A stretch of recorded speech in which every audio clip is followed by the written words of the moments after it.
આજે આપણે વાત કરીશું જન્માષ્ટમી, શ્રાવણ વદ આઠમ, મહાભારત તથા શ્રીમદ ભાગવતના નાયક ભગવાન શ્રી કૃષ્ણનો જન્મ આ દિવસે રાત્રે મથુરામાં થયેલો. તેથી આ દિવસને જન્માષ્ટમી કહે છે. તેમજ ગોકુળ આઠમ પણ કહેવાય છે. તેની સ્મૃતિ રૂપે આ જ દિવસે શ્રી કૃષ્ણની જયંતિ ઉજવાય છે તથા ઉત્સવ મનાવવામાં આવે છે. તો ચાલો આપણે વાત કરીએ. મથુરાના રાજા કંસને દેવકી નામે એક બહેન હતી. તેને વસુદેવ સાથે પરણાવી હતી.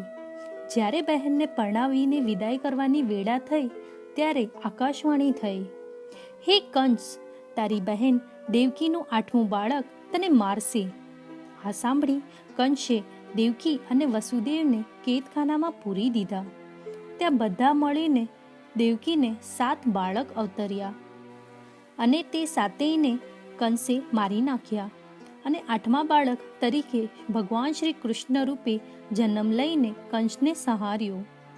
આ દિવસે લોકો ઉપવાસ કરે છે, કૃષ્ણ ચરિત્રની કથા સાંભળે છે અને રાતના 12 વાગે કૃષ્ણ મંદિરોમાં કૃષ્ણનો જન્મ થયો હોય એ રીતે ખૂબ જ ઉત્સાહથી ઉત્સવ મનાવાય છે.